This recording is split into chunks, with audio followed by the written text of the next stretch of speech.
Spring 1942, Fort Knox, Kentucky. Two engineers stood 8 miles apart, each holding a prototype radio that would change battlefield communications forever. Daniel Noble, director of research at Galvin Manufacturing Corporation, pressed the transmit button on his prototype and spoke into the handset. His voice, crystal clear and free of static, travelled through the air using frequency modulation technology. 8 miles away, his colleague Henry Magnuski heard every word with perfect clarity. The Army had specified a minimum range of 3 miles. Noble's team had just demonstrated more than double that distance in prototype testing. What made this achievement even more remarkable was that the Army had initially mandated amplitude modulation AM technology for all portable radios. Noble had convinced them to gamble on frequency modulation FM instead, arguing that AM was fundamentally unsuited for battlefield communications. That gamble was about to pay off in ways that would help win World War II. The SCR-300 walkie-talkie they were testing would provide reliable communications over 3 mi in operational use, with up to 5 mi possible in optimal conditions.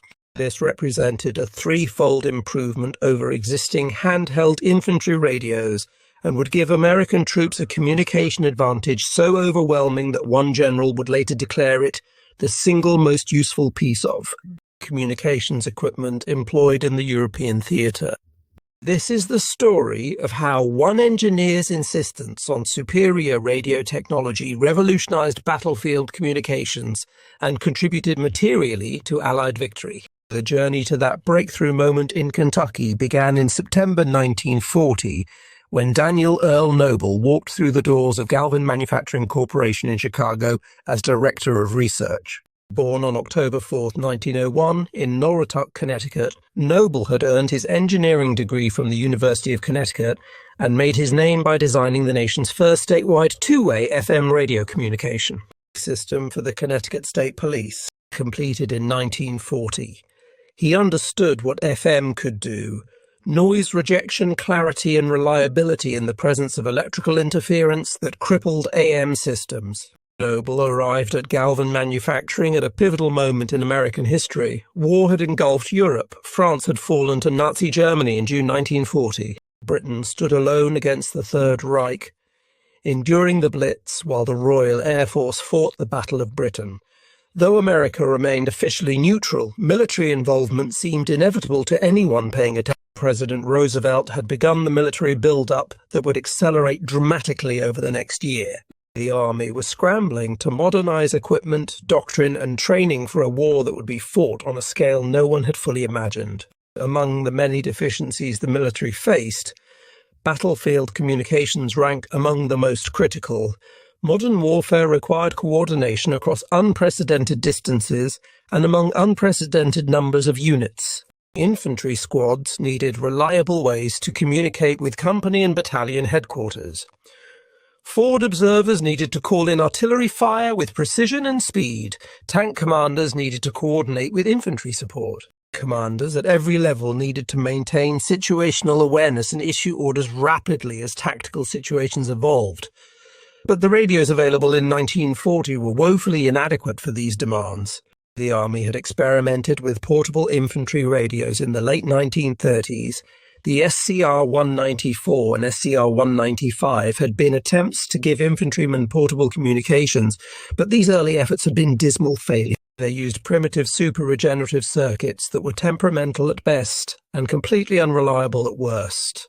They operated on AM frequencies, which meant every electrical motor, every vehicle engine, every thunderstorm, every piece of electrical equipment generated static and interference that drowned out vital communications. The radios were so unreliable that infantry officers had grown deeply cynical about radio communications in general. Many preferred to rely on runners carrying messages by hand, even though runners could be killed or wounded. Even though messages might arrive too late to affect the tactical situation, at least runners were reliable when radios were not. Galvin Manufacturing had already achieved some success in military communications with their handheld radio, the SCR-536, nicknamed the Handy Toy. John Mitchell, Galvin's chief engineer, had driven that development, and the Army had been impressed enough to award the company a production contract. President Franklin Roosevelt's Secret Service was reportedly using the handy-talkie to protect the president even before Pearl Harbor brought America into the war. The SCR-300 represented genuine innovation for its time. It was compact, truly handheld, with the microphone, earphone, batteries, and antenna all integrated into a single 512B case that a soldier could operate with one hand. It operated on high-frequency AM from 3,500 to 6,000 kilohertz and was crystal-controlled for frequency stability, which was an improvement over earlier designs. But the SCR-300 had one crippling limitation that no amount of engineering refinement could overcome within its basic design parameters. Its maximum effective range was approximately 1 mile under good conditions, that might work adequately for communications within a platoon, between squad leaders and their platoon sergeant, or between a company commander and his platoon leaders if they stayed relatively close. But it was completely useless for anything beyond that limited range. Infantry companies couldn't talk to battalion headquarters several miles to the rear. Forward observers couldn't direct artillery fire from observation posts miles away from the batteries they were supporting. Tank platoon couldn't coordinate with infantry companies during combined arms operations. The 1 range of the SCR-300 made it a useful tool for tactical communications at the very lowest level, but it left a gaping hole in the military's ability to command and control forces across the distances that modern mobile warfare required. Shortly after Noble joined Galvin Manufacturing in September 1940, he accompanied Don Mitchell to Fort Monmouth, New Jersey, to present the handy-talkie to the Army Signal Corps for evaluation.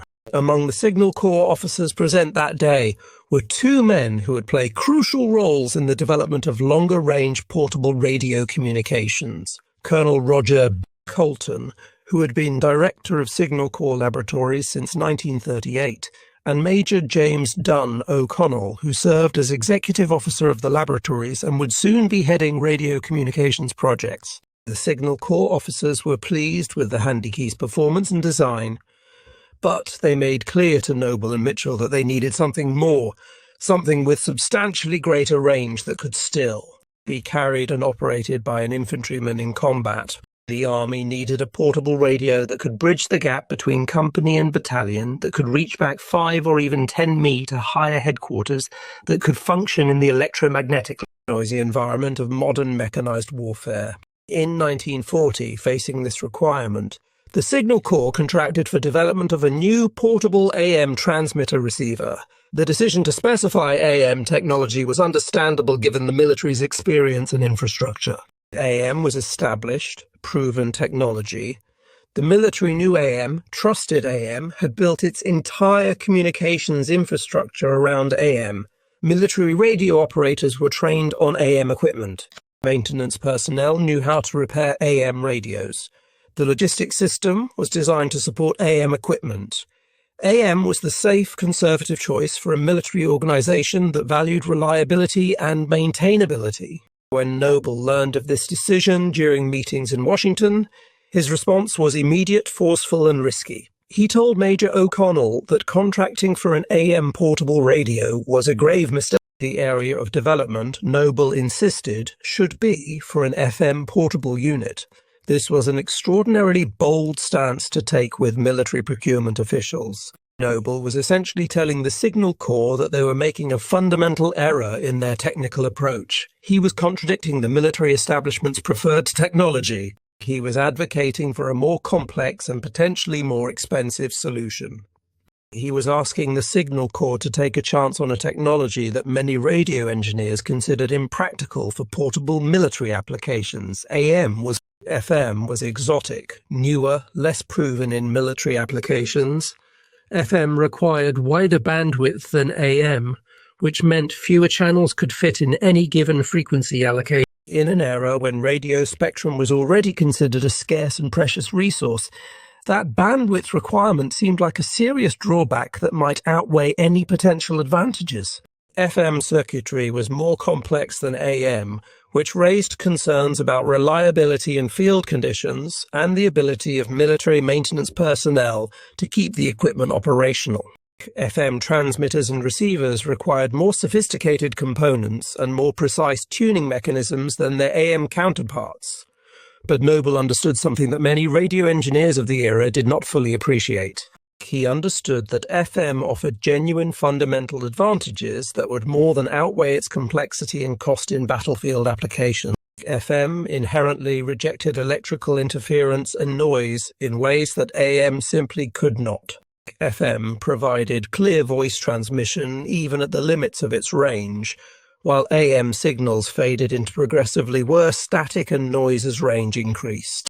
FM would work in the electromagnetically hostile environment of a battlefield, near running vehicle engines and electrical equipment in conditions that would render AM radios nearly useless. Noble had seen this demonstrated in his Connecticut State Police FM system, where FM radios maintained clear communications in conditions where AM would have failed. Noble's conviction about FM superiority, combined with his proven track record and his technical expertise, carried the day. Major O'Connell, convinced by Noble's passionate and technically grounded arguments, issued a Signal Corps contract for development of an FM portable transmitter-receiver to Galvin Manufacturing Corporation. The designation assigned to this new radio would be SCR-300, Signal Corps Radio number 300. With that contract, Noble and his team embarked on one of the most challenging and ultimately most successful engineering projects of World War II. Back in Chicago, Noble moved quickly to assemble his engineering team. The core group would consist of some of the brightest minds Galvin Manufacturing could field.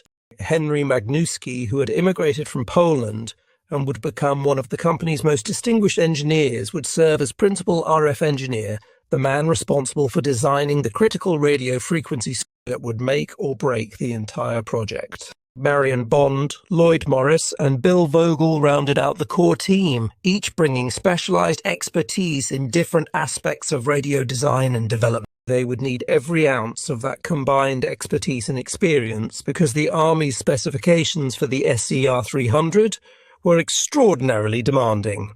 The SCR-300 had to be battery-powered with sufficient energy capacity to operate for useful periods in the field without requiring frequent battery changes. It had to weigh no more than 35 lb, complete with batteries and accessories, light enough for an infantryman to carry on his back for extended periods, while still being able to fight. It had to provide reliable communications over a distance of at least 3 mi in varying terrain, through forests and over hills, in conditions far more challenging than line-of-sight transmission. It had to be water-resistant, able to withstand rain and the general moisture and humidity of field conditions without failure. It had to be simple enough for soldiers with minimal technical training to operate effectively under the stress and confusion of combat. It had to tune across a range of frequencies from 40 to 48 mega, providing multiple channels so that different units could operate without interfering with each other. And critically, given wartime production constraints, it had to use only 2 frequency control crystals, because crystal production was a bottleneck that would become increasingly critical as war production ramped up across all types of radio equipment. Meeting all these specifications simultaneously seemed almost impossible. Each requirement by itself was challenging. Taken together, they represented an engineering puzzle of extraordinary difficulty, but Noble's team had one enormous advantage that made the seemingly impossible merely very difficult. They were using FM technology, and FM's inherent characteristics would help them solve several of the most challenging problems. One morning in late 1940, soon after Noble had formed his team and received the official contract, he approached Henry Magnuski and Andy Affronti, a young engineer who had just started work at a research laboratory. Noble asked them to sit at Affront's workbench, motioning Magnuski to sit at his right and Affronti at his left. He placed an official-looking sheet of paper on the bench between them. Affronti noticed the formal heading that read United States Army Signal Corps. Noble read the 8 paragraphed items aloud, explaining each specification for what would become the SCR-300. He finished by saying something that burned itself into the memories of both words they would remember for the rest of their lives. Henry and Andy, I want you to start working on this immediately. During my visit to the Signal Corps last week, they placed a life and death priority on this program for the infantry. You will get whatever assistance you need, and I expect to see a prototype fabricated as soon as possible. Shocked by the urgency and the weight of responsibility he had placed on them, Magnusky and Affronti read and reread that single sheet of paper several times, absorbing every detail. The Signal Corps designated this communications equipment as a Portable Infantry Battalion Transceiver Nomenclatured SCR-300. This was a specification document to design and develop a portable frequency-modulated radio receiver and transmitter powered by batteries. The complete equipment should not weigh over 35 lb and be carried on the back of an infantry combat soldier. It should provide solid communications over a distance of 3 mi and be waterproofed against rain. No more than 2 crystals could be used, and it should cover a frequency range continuously variable from 40 EO to 48 IO. Oh, mega! The scope of the challenge was extraordinary, but so was the opportunity. If they succeeded, they would give American soldiers a communications capability no army in the world had ever possessed. Working furiously against time and driven by the knowledge that soldiers' lives would depend on their success or failure, Noble's brilliant team developed a design that was revolutionary in multiple ways. They created a single tuning control that would tune both the transmitter and the receiver simultaneously, eliminating the need for soldiers to adjust separate controls for transmission and reception. This seemingly simple feature was actually quite sophisticated technically, but it made the radio dramatically easier to operate under stress. They incorporated automatic frequency control circuitry that would lock onto the correct frequency and maintain it without drift, ensuring clear communication without requiring precision tuning on the part of the operator. This was crucial because combat soldiers couldn't be expected to have the training or the time or the steady hands to fine-tune radio circuits while under fire or while moving through difficult terrain. They solved the challenging power supply problem by designing circuits that could operate efficiently on battery power while still delivering adequate transmitter output power and receiver. Battery technology in 1940 was primitive by modern standards, and getting enough power for reliable radio operation without making the batteries so heavy that the entire radio exceeded its weight specification required careful circuit design and component selection. They addressed the fungiciding requirement, treating components with special coatings so the radio could withstand the tropical temperatures and humidity of the Pacific theater where much of the war would eventually be fought. And they managed to do all of this while keeping the total weight at or below the 35 lb specification, though the final production version would end up slightly heavier with the full. The SCR-300 design that emerged from their intensive development effort was an 18-tube battery-operated VHF battlefield radio using FM transmission. The transmitter section and the double super heterodyne receiver were both designed around FM technology, taking full advantage of FM's noise rejection characteristics and its ability to provide clear audio even at the limits. The radio incorporated an adjustable squelch circuit, a feature that was new to military radios and would prove to be a tremendous operational advantage. With AM radios, operators had to listen to constant hissing, crackling noise whenever no one was transmitting. This constant noise was mentally fatiguing and made it easy to miss the beginning of an incoming transmission. The squelch circuit silenced the receiver when no signal was present, saving operators from mental fatigue and making it immediately obvious when a transmission came through. The sudden break of silence commanded attention in a way that a slight change in noise level never could. The automatic frequency control circuit ensured frequency stability across all channels without requiring constant operator adjustment. The crystal controlled calibration circuit allowed operators to verify their frequency setting easily, ensuring that units on the same channel were actually tuned to exactly the same frequency. The tuning mechanism was elegantly simple from the operator's perspective, with a single control knob and a channel display showing channel 0 through 40, providing 41 channels total across the 40 to 40 Mhz range with 200 kHz spacing between channels. 2 frequency control crystals operating on harmonics provided calibration reference points that allowed the variable tuning mechanism to cover all 41 channels accurately. This was an elegant solution to the two-crystal limitation using harmonic relationships and careful frequency synthesis to generate all the frequencies needed from just two crystal references. The entire radio could be set up for relay or retransmission operation, allowing two SCR-300 units to extend communications range far beyond line of sight. One radio would receive a transmission and automatically retransmit it, effectively doubling or tripling the communication range without requiring the operators to do anything more than set a switch. This relay capability would prove invaluable in mountainous terrain, or in situations where headquarters needed to maintain contact with forward units that were beyond direct radio range. By spring 1942, Magnuski Affronti and the rest of the engineering team had two working prototypes ready for testing. The prototypes represented more than a year of intensive engineering, countless late nights, numerous dead ends and false starts, and the kind of focused problem-solving that characterized American engineering at its best during the war years. On a bright spring day at Fort Knox, the moment came that would prove whether Noble's advocacy for FM technology and his team's year of intense development work had been justified. Magnuski and Affronti stood 8 mi apart, far more than the 3M operational range specification the Army had demanded. Magnuski, standing on the flat roof of the Tropic Air building with his prototype radio, keyed the transmit button and spoke into the handset. 8 mi away, far beyond the specified range, Affronti heard the transmission with perfect clarity.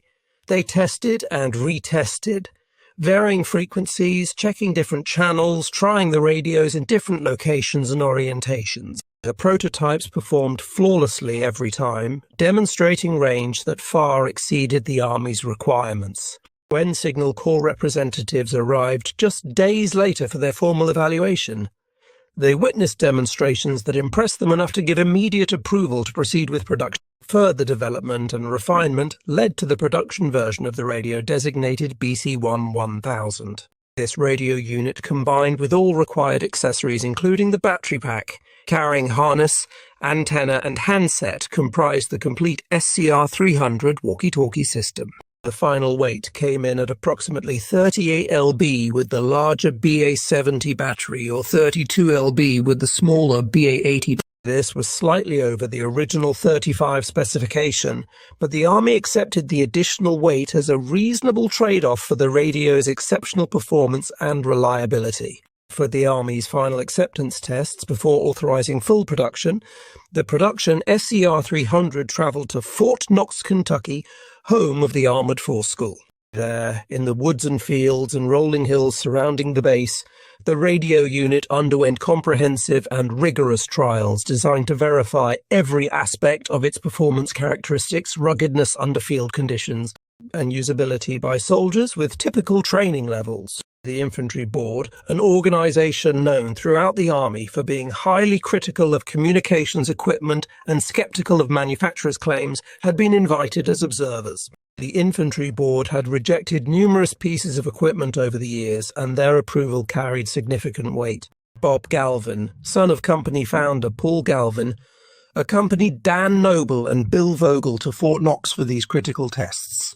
The stakes were extraordinarily high. They had only 2 working production models, and if anything went wrong during the testing, if the radios failed to perform as promised, the entire program could be jeopardized. Each night during the testing period, the team returned to their hotel and carefully checked over both radios, inspecting every component and connection, ensuring they would be ready for the next day's tests. The performance of the SCR-300 during those Fort Knox trials exceeded everyone's expectations, even Noble's. The radio communicated clearly through interfering ignition noise from vehicles, proving in practical field conditions that FM's theoretical resistance to electrical interference translated into real operational advantages.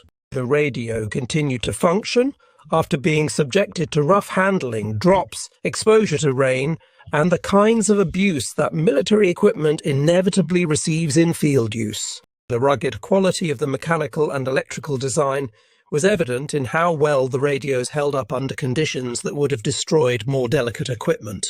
The Infantry Board officers, who had seen countless pieces of communications equipment fail to live up to manufacturers' promises and marketing claims, responded with unusual and uncharacteristic enthusiasm. This radio actually worked as advertised. It worked in conditions that would have rendered AM radios nearly useless. It was robust enough for field service. It was simple enough for soldiers to operate. The infantry board gave their approval, which carried more weight than any amount of laboratory testing could have provided. The Signal Corps placed orders for production. Galvin Manufacturing Corporation, which would officially change its corporate name to Motorola in 1947, would go on to produce nearly 50,000 SCR-300 units during the course of the war. The first production units coming off the assembly line were rushed by air transport for use by Allied forces in combat theatres. The military placed such extraordinary urgency on fielding the SCR-300 because communications problems in the North African and Sicilian campaigns had been severe and had directly impacted combat operations. Message delivery had failed at critical moments, leaving commanders operating blindly. Units couldn't coordinate attacks effectively. Artillery support couldn't be adjusted in real time because forward observers couldn't maintain reliable communications with their firing batteries. These communications failures had cost lives and degraded combat effectiveness. August 1943, the volcanic island of New Georgia in the Solomon Islands became the scene of bitter fighting as American forces pushed forward in their island-hopping campaign across the Pacific toward Japan. The SCR-300 made its combat debut here in the Pacific Theater, arriving in time to support operations in some of the most challenging communications terrain imaginable. Colonel Ankenbrandt, the theatre signal officer responsible for communications throughout the Pacific, evaluated the new radios under actual jungle combat conditions. Initially, he had been deeply skeptical about the SCR-300's suitability for Pacific operations. Earlier in 1943, when informed that the SCR-511 radio was being replaced by the SCR-300, Ankenbrandt had actually protested the decision to his superior. He believed that VHF radios like the SCR-300 would not work well in dense jungle operations.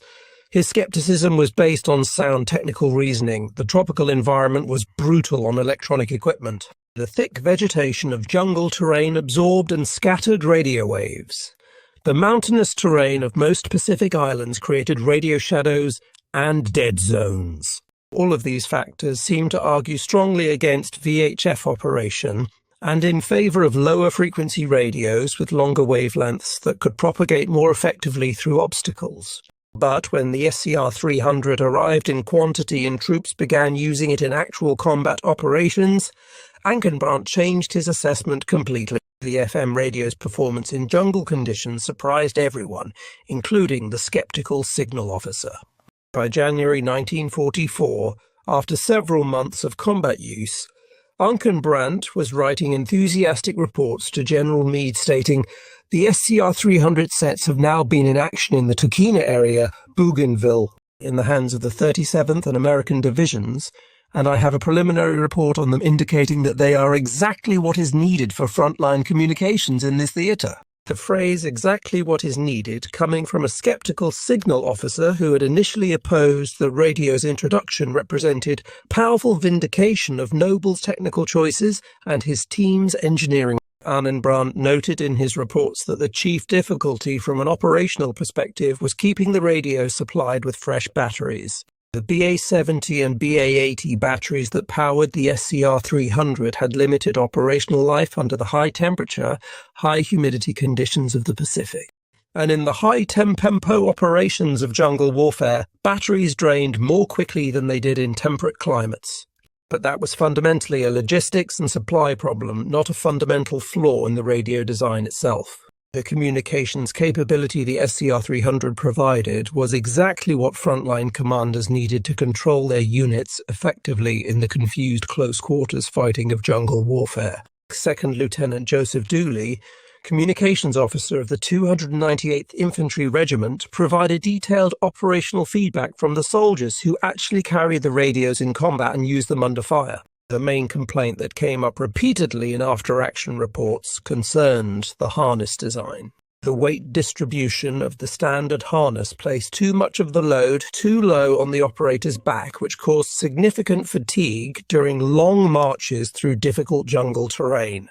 The belt carrier brackets had a tendency to jab the operator in the kidneys during movement, which was painful and added to fatigue. These were legitimate comfort and ergonomics issues that could be, and eventually were addressed with improved harness designs, but they didn't diminish the tactical value of the radio itself. Despite these minor complaints about the carrying system, Julie concluded his formal report by calling the SCR-300 an infantryman's dream for better communication and control of troops by radio than ever before given us. That phrase, an infantryman's dream, coming from a junior officer who had led infantry soldiers in jungle combat and who understood their needs and challenges intimately, represented exactly the kind of endorsement that Noble and his team had hoped to earn.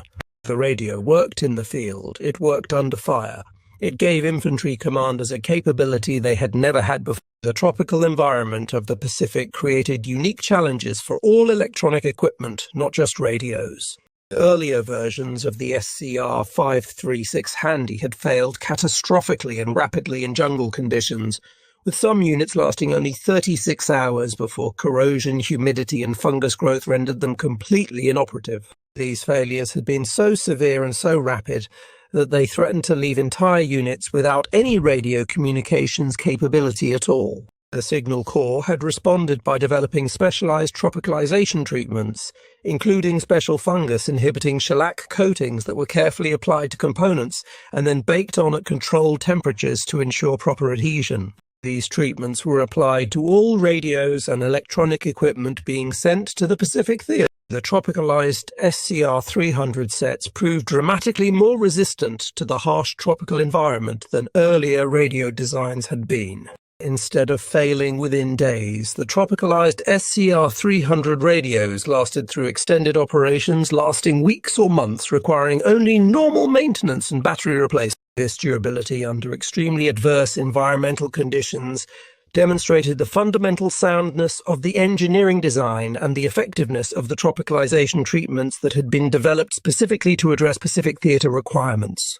September 1943, the invasion of the Italian mainland began with American and British forces storming ashore at Salerno in Calabria, opening up a new front in Europe and beginning the long, costly campaign up the Italian peninsula. The SC-300 saw its first use in the European theatre. During these operations, radio operators waded through the surf with the 32 to 38 lb radios strapped to their backs, hit the beach under German artillery and machine gun fire, and immediately began establishing communications networks even as the battle raged around them. In the first chaotic hours and days of the invasion, when units were scattered and disorganized, when commanders were trying to establish control and coordinate actions, the value of the SCR-300 became dramatically apparent. Company commanders could talk directly to battalion headquarters that might be several miles to the rear, either still on ships offshore or at temporary headquarters established just off the beach. As companies advanced inland against German resistance, they maintained contact even when terrain features like hills and ridges blocked direct line of sight.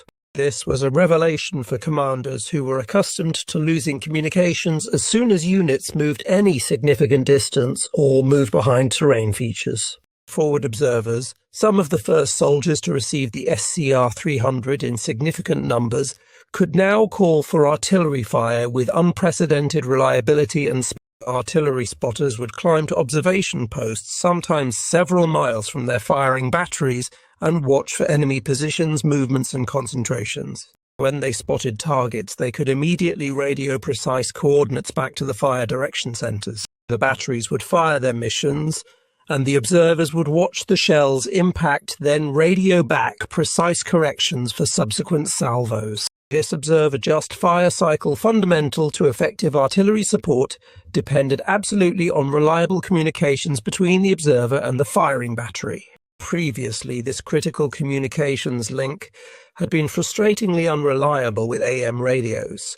Static and interference would cause observers to lose contact at crucial moments. Transmissions would be garbled and unintelligible, requiring multiple repetitions that wasted precious time.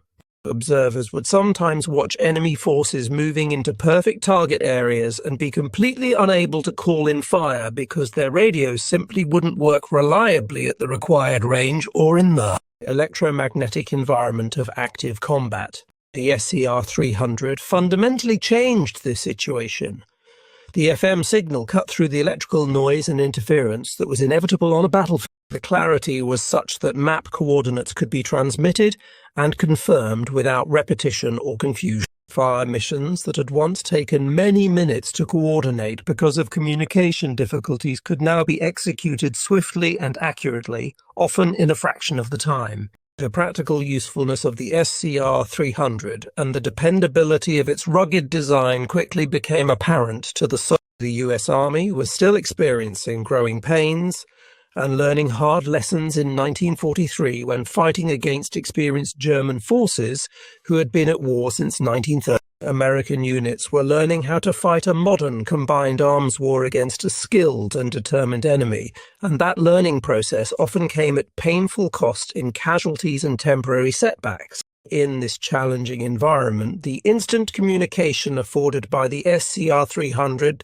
proved invaluable to frontline soldiers and their commanders at every level. When a unit came under unexpected attack and needed immediate reinforcement to avoid being overrun, the SCR-300 allowed company commanders to call for help and have reserve units moving to their assistance within minutes instead of the hours it might take for a runner to carry a message back to battalion headquarters through difficult terrain or under fire. When German counterattacks threatened to overwhelm a defensive position, the SCR-300 allowed defenders to call in concentrated artillery barges that could break up the attack before it succeeded in penetrating the defense. The radio was quite literally worth its weight in gold to soldiers whose lives depended on being able to communicate reliably with supporting units and higher. As production of the SCR-300 continued through 1943 and into 1944, the radios were issued in increasing quantities to other units and other branches of service besides the Army infantry. The Marine Corps, Army airborne units, Army Air Force ground controllers, and Navy shore parties all received allocations of the SCR-300. The Marines were particularly enthusiastic about the radio's capabilities. In the Pacific Theatre, where dense jungle terrain and mountainous topography made communications notoriously difficult, and where units could become isolated and cut off with terrifying speed, the SCR-300's ability to maintain reliable contact over several miles gave Marine commanders a level of tactical coordination and control capability they had never before possessed in jungle. June 1944, the coast of Normandy, France. Operation Overlord, the largest and most complex amphibious invasion in human history, was underway. Approximately 6,900 vessels of all types carried approximately 156,000 Allied soldiers toward the beaches of Normandy to begin the liberation of Western Europe from Nazi occupation. The armada stretched as far as the eye could see. Among the mountains of equipment loaded onto those landing craft, carefully packed and waterproofed against the salt spray and inevitable immersion, were thousands of SCR-300 radios. The lessons learned about the critical importance of reliable battlefield communications in Italy and the Pacific had been thoroughly absorbed by the invasion plan. They ensured that every unit that could benefit from the SCR-300's capabilities received adequate quantities of the radios. As the first waves of infantry hit Omaha Beach, Utah Beach, and the other landing sites in the pre-dawn hours of June 6, 1944, radio operators carrying SCR-300s waded ashore through the surf and across the beaches under withering German artillery, mortar and machine gun fire, with soldiers dying and being wounded all around. These radio operators had to establish and maintain communications networks that were absolutely critical to the success of the invasion. The difference between the SCR-300 and earlier AM radios became immediately and dramatically apparent in the chaos and electromagnetic noise of the invasion. The beaches were scenes of almost indescribable chaos and confusion. Hundreds of vehicles, landing craft with their engines running, tanks, bulldozers, trucks, and other equipment created an electrical environment that generated massive amounts of radio interference. Any AM radio trying to operate in that environment would have been swamped by ignition noise and electrical interference from all the running engines and electrical equipment. The SCR-300's FM signal cut through all of that interference as if it didn't exist. maintaining clear communications when clear communications meant the difference between success and catastrophic failure. Battalion commanders on the beaches could talk directly to regiment commanders who might be on ships offshore or at temporary command posts that had been established just inland from the beach. Artillery forward observers accompanying the assault waves could direct naval gunfire from the massive guns of battleships and cruisers against German strongpoints and defensive positions, and the communications remained clear and reliable enough to ensure accurate fire missions even in the midst of the battle. As units pushed inland from the beaches through the hedgerow country of Normandy, the SCR-300 maintained contact through terrain that would have made communications with AM radios extremely difficult or impossible. One technical feature of the SCR-300 that became critically important during the Normandy campaign was the relay or retransmission capability that had been built into the design. 2 SCR-300 units could be set up to automatically relay transmissions between them, effectively extending the communications range well beyond what any single radio could achieve and allowing communications across terrain features that would otherwise block radio signals. In the confused fighting through the Bauge, the distinctive hedgerow country of Normandy, where fields were separated by thick earthen banks topped with dense vegetation that limited visibility to single fields and created perfect defensive positions. Relay operations allowed regimental headquarters to maintain contact with forward battalions that might be several miles away behind multiple ridgelines and through numerous hedgerows. The technical sophistication of the automatic frequency control and crystal control tuning meant that relay operations worked reliably without requiring constant manual adjustment or skilled operator intervention. The signals remained clear, the frequencies remained stable, and the communications flowed as designed, even when relay stations were being operated by soldiers under fire who had many other things to worry about, besides fine-tuning their radio. Emergency requisitions dated June 21, 1944, just 15 days after D-Day, requested an additional 200 SCR-300 units to replace combat losses from destroyed or damaged radios and to expand had discovered they needed the enhanced communications capability the radio provided. This urgent requisition so soon after the invasion demonstrated the high demand for the SCR-300 and the recognition by commanders at all levels that this radio was not a nice-to-have luxury, but rather an essential combat multiplier that directly contributed to battlefield success as Allied forces broke out from the Normandy beachhead in late July and early August 1944. And began the rapid advance. Across France that would carry them to the German border by September, the SCR-300 proved its value repeatedly in mobile operations where maintaining communications while on the move was essential. Tank infantry coordination, which was absolutely critical to the success of combined arms operations, required reliable communications between tank commanders and infantry company commanders. Armoured spearheads racing ahead needed to stay in contact with following infantry units and with logistics elements bringing up fuel and ammunition. Flank guards screening the advancing columns needed to report enemy movements and potential threats. All of this depended on radios that worked while vehicles were moving, while engines were running, while commanders were trying to make rapid decisions based on fluid tactical situations. The SCR-300 delivered this critical capability consistently and reliably. December 1944, the Ardennes forest in Belgium and Luxembourg. The weather was utterly miserable. Sub-freezing temperatures, heavy snow, dense fog, and solid overcast skies that grounded Allied aircraft and eliminated the air superiority that the Allies had enjoyed since Normandy. Through this weather, taking advantage of the conditions that grounded Allied air power, Adolf Hitler launched Operation Wacht am Rhein, his last desperate gamble in the West, a massive surprise offensive that would become known to history as the Battle of the Bulge. The German attack achieved complete tactical and operational surprise. German armoured and infantry forces smashed through thinly held American defensive lines, creating a dangerous bulge or salient in the Allied front that threatened to reach the Meuse River and potentially split the Allied armies. In the chaos and confusion of the German attack, with units scattered and intermixed, with defensive lines breaking and reforming, with some American units cut off and surrounded, communications became absolutely crucial in determining whether American forces would disintegrate into isolated groups fighting hopeless individual battles, or would maintain enough coherence and coordination to organize an effective defense and eventual counterattack. This was where the SCR-300 proved its greatest value in the European theatre.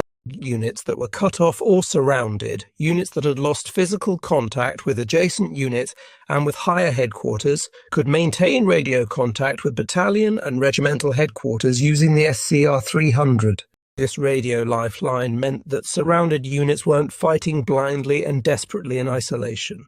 Commanders could coordinate movements, could organize withdrawals to more defensible positions, could establish new defensive lines, and could call for reinforcements and supplies because they could communicate reliably with higher headquarters despite being physically cut off by German penetrations.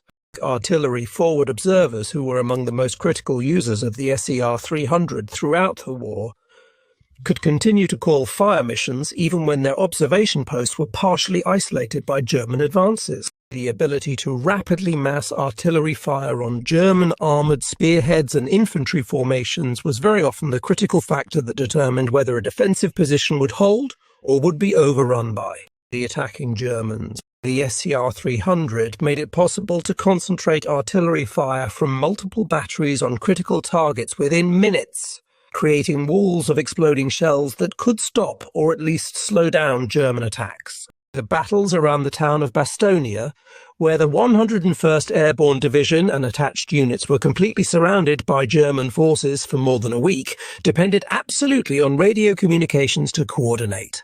Supplied drops from Air Force C-47 transport aircraft to direct artillery fire from batteries both inside and outside the encirclement, and to maintain contact with the relief forces that were fighting their way through German lines to reach the besieged garrison. Without the reliable communications that the SCR-300 provided, the defence of Bastogne would have been vastly more difficult, if not impossible. When the Battle of the Bulge finally ended in late January 1945, with the German offensive decisively defeated, and German forces pushed back to their starting positions with catastrophic losses they could not replace, American commanders and staff officers compiled extensive after-action reports, analysing what had worked and what hadn't during the desperate. One assessment that appeared repeatedly in these reports and in subsequent historical analyses was that many officers felt the SCR-300 walkie-talkie was perhaps the single most useful piece of communications equipment employed in the chaos and confusion of the Battle of the Bulge, where units were mixed together across normal organisational boundaries, where defensive lines shifted rapidly from hour to hour with a fog of. War was both literal because of the weather and figurative because of the confused tactical situation. The ability to maintain clear and reliable communications across distances of several miles had been absolutely critical to mounting an effective defence and organising successful counter. The SCR-300 had given American forces a communications capability and a resulting level of command and control that the attacking German forces could not match, and that communication superiority had contributed to the American victory. The SCR-300 had given American and Allied forces a communication superiority over their enemies that translated directly into battlefield advantages. German radio communication systems still relied predominantly on AM technology throughout the war. While German engineers had developed some FM equipment late in the war, it was never available in the quantities, never achieved the level of reliability, and never reached the sophisticated level of design that characterized American FM radio production. The Wehrmacht had backpack portable radios that were comparable in concept to the SCR-300, but they were generally larger and heavier than the American radio, less reliable under field conditions, and some models required external power sources or used rechargeable batteries that required access to charging equipment, which was a significant operational limitation in fluid combat situations where units might be cut off from rear area. Support for extended periods. Japanese forces in the Pacific Theater had backpack radios for infantry communications, but some Japanese radio designs relied on hand-cranked generators that required one soldier to continuously and laboriously crank a generator. handle while another soldier operated the radio. This was an extremely cumbersome arrangement that effectively removed two soldiers from combat, tiring out the soldier doing the cranking and occupying the attention of the radio operator. The SCR-300, by contrast, was powered by self-contained batteries and could be operated by a single soldier who carried the radio on his back and still had both hands free to use his weapon if necessary. This represented a significant tactical and technical advantage that contributed to overall American and Allied superiority in battlefield communications and command and control. At Galvin Manufacturing Corporation, which officially adopted the name Motorola in 1947, production of the SCR-300 continued at high volume throughout the war years. The radio was also manufactured under license by several other companies beyond Motorola as production was expanded to meet growing demand, and eventually some production took place in France and Italy as those countries were liberated and their industrial capacity was brought into the Allied war effort. The production achievement represented a remarkable feat of wartime industrial mobilization and manufacturing expertise. Each SCR-300 contained 18 vacuum tubes of various types, dozens of resistors, capacitors, transformers, and other electronic components, all of which had to be manufactured to exacting military specifications. The radios required precision manufacturing and assembly to ensure that they would function reliably under the harsh conditions of combat use. Each completed radio had to be thoroughly tested before being accepted and shipped to ensure it met all performance specifications. The company and its lenses produced nearly 50,000 of these complex radios during the war, and each one had to work reliably in combat because soldiers' lives depended on it. The engineering team that had made this production possible, that had turned Daniel Noble's vision of an FM portable radio into a combat-proven reality, deserved recognition that extended far beyond the headlines. Publicity that typically went to weapons systems and combat. Daniel Noble received the Certificate of Merit from the United States Army for his role in the development of the Walkie-Talkie. This was a significant honor that recognized civilian contributions to the war effort. In accepting the award, Noble characteristically stressed the major contributions of Henry Magnoski, Bill Vogel, Lloyd Morris, and Marion Bond to the project's success. He went on to say something that revealed his character and his understanding of what military service and sacrifice truly meant. He stated that the development of the walkie-talkie was merely an academic exercise when compared to the contribution of the men on the battlefield, the men who were actually fighting the war. Those words expressing genuine humility and recognition of the infinitely greater sacrifice made by combat soldiers resonated deeply with the soldiers who carried the SCR-300 into battle. Those soldiers understood perfectly well that no piece of equipment, however innovative or well-designed, could substitute for the courage, sacrifice, and blood of the men who closed with and destroyed the enemy. But those same soldiers also understood with equal clarity that good equipment that worked reliably when you needed it, made their incredibly difficult and dangerous jobs somewhat easier, made their survival more likely, and made victory more certain and less costly. The impact and influence of the SCR-300 extended far beyond its immediate tactical applications in World War II. The radio represented a crucial proof of concept for FM technology in military applications that would influence and shape post-war communications development for many decades to come. Major General Roger B. Colton, who had been director of Signal Corps Laboratories in 1938, when the historic and controversial decision was made to employ FM in military radios, clearly recognized the long-term significance of that decision, even while the war was still being fought. In a letter dated June 29, 1944, Edwin Howard Armstrong, the brilliant engineer who had invented FM radio technology, wrote to General Colton, acknowledging and praising the importance and the courage of his decision to adopt FM for military use. Armstrong called it the most difficult decision of the history of radio which anyone was ever called upon to make. He expressed his sincere hope that when the war was finally over, what Colton's organization and the engineers at companies like Motorola had accomplished in developing and fielding FM military radios could be. properly laid before the world and given the acknowledgement and recognition it deserved. Armstrong had invented frequency modulation technology in 1933. After years of research and experimentation, he had donated free use of all his FM patents to the United States Army during World War II, waiving all royalty payments as his contribution to the war effort, and he had served in an advisory capacity to the Signal Corps on technical matters related to FM radio. However, Armstrong himself was not directly involved in the actual design and development of the SCR. That work was done by Noble's engineering team at Motorola, building on Armstrong's fundamental invention and applying it to the specific challenges of portable military radio. The decision to adopt FM for military radios had been genuinely controversial within both military and civilian radio engineering communities. It required the military to move away from familiar, proven AM technology that everyone understood, and that had been the foundation of radio communications.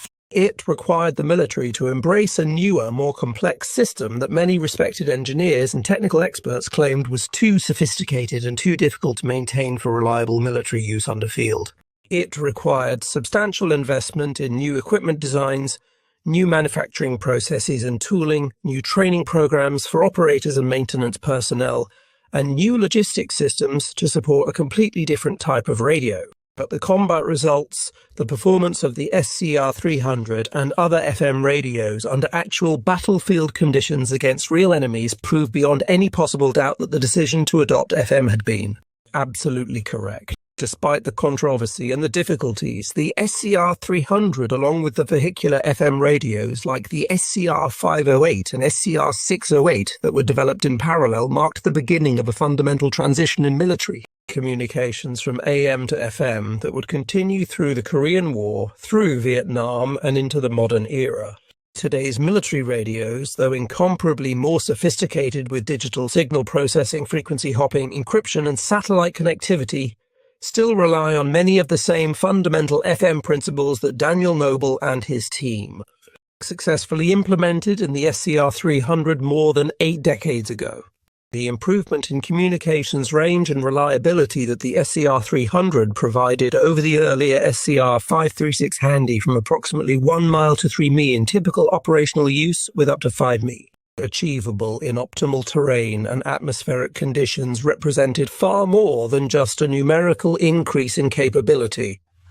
It represented a fundamental and transformative change in how infantry units and combined arms forces could be commanded, controlled, and coordinated on the battlefield. Before the SCR-300 became available, company commanders had to stay relatively close to their battalion headquarters if they wanted to maintain reliable radio communication. This proximity requirement significantly limited tactical flexibility and often meant that commanders weren't positioned where they could best observe the enemy, understand the tactical situation, and effectively direct their units. With the SCR-300 providing reliable communications over 3 mi, and sometimes more, a company commander could operate several miles away from battalion headquarters and still maintain continuous radio contact.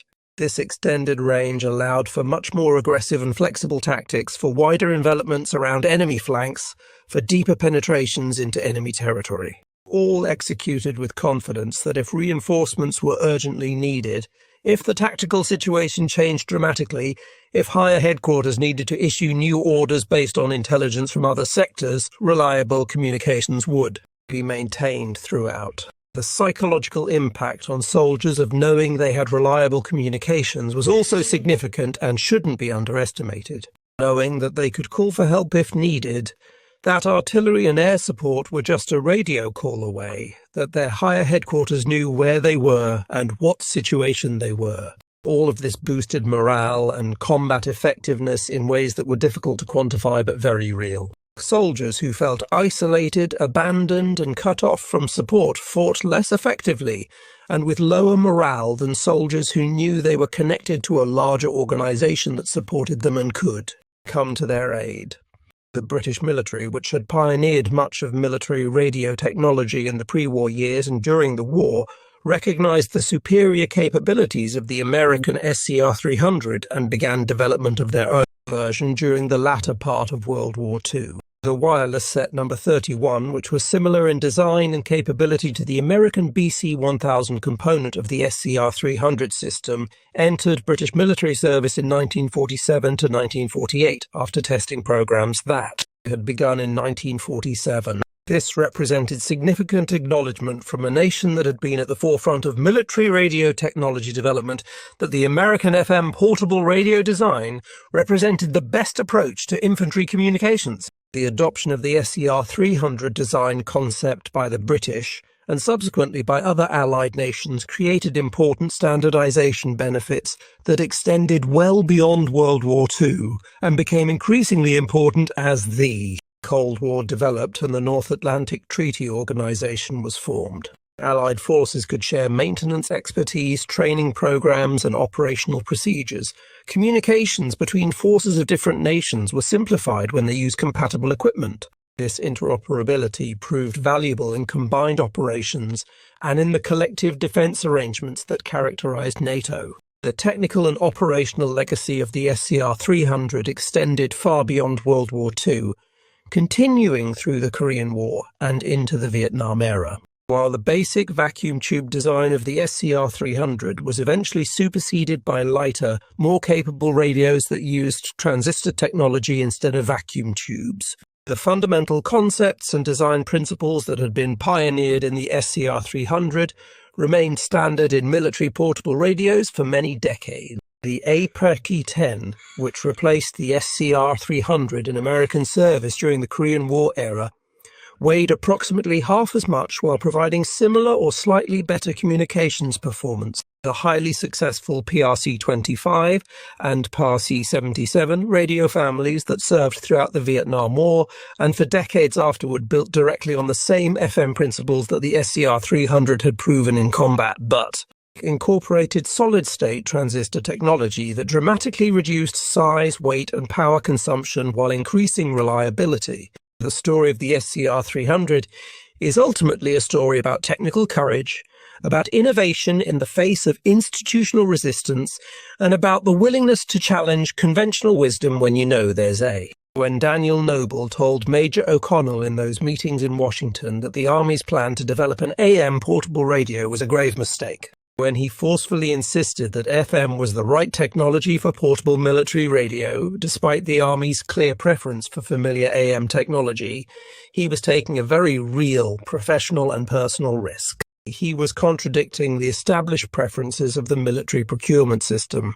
He was advocating for a more complex and potentially more expensive technological solution when the simpler, cheaper solution seemed adequate. He was asking busy military officers to trust his technical judgment over their own institutional preferences and their organization's established practice. But Noble understood something that many others did not fully grasp at the time. He understood that FM offered genuine fundamental advantages in battlefield communications that would more than justify its additional complexity and cost. He understood that soldiers operating in the electromagnetically hostile environment of modern mechanized warfare needed communications that would work reliably in the presence of massive electrical interference. He understood that clear voice transmission at the limits of range could mean the difference between successful coordination and catastrophic confusion. He was willing to stake his professional reputation on these beliefs, and his willingness to take that risk and fight for what he knew was right paid off in ways that saved countless lives and contributed to winning the war. The engineering team that turned Noble's vision and advocacy into working hardware that solved the enormous technical challenges involved in creating a battery-powered FM portable radio that met all of the Army's demanding. Specifications demonstrated the kind of focused, urgent, practical innovation that characterized American engineering and industrial mobilization at its finest during World War. When Noble placed that specification sheet in front of Magnuski and Affronti and told them it was a life-and-death priority for the infantry, he wasn't using hyperbole or exaggerating for dramatic. He was stating a literal truth.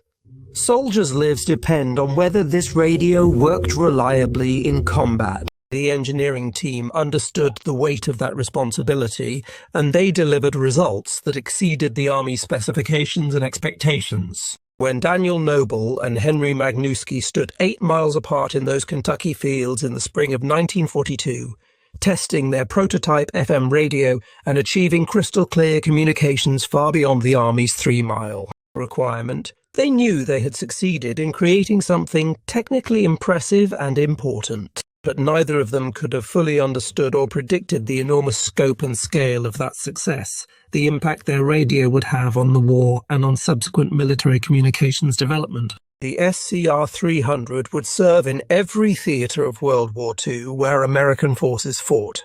It would be used on the volcanic islands of the Pacific, in the jungles of New Guinea and the Philippines, in the mountains of Italy, in the hedge of Normandy, in the forests of the Ardennes, in the final drive across Germany. It would be carried on the backs of infantry privates slogging through mud and jungle.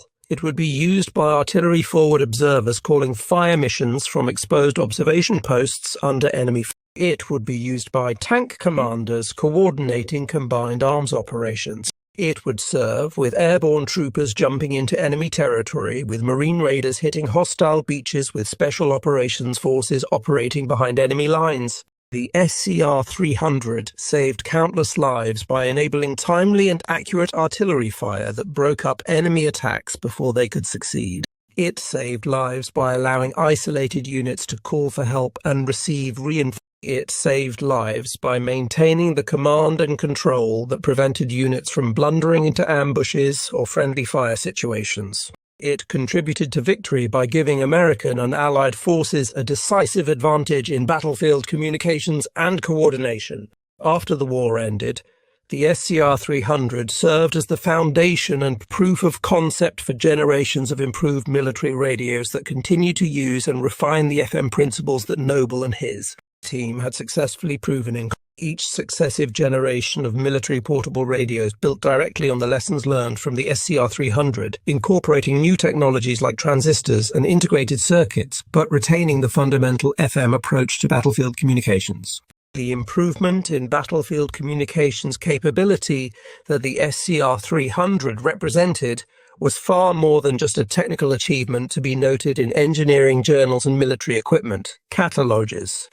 It was a war-winning advantage that gave American and Allied forces a decisive superiority in their ability to command, control, and coordinate forces on the battlefield.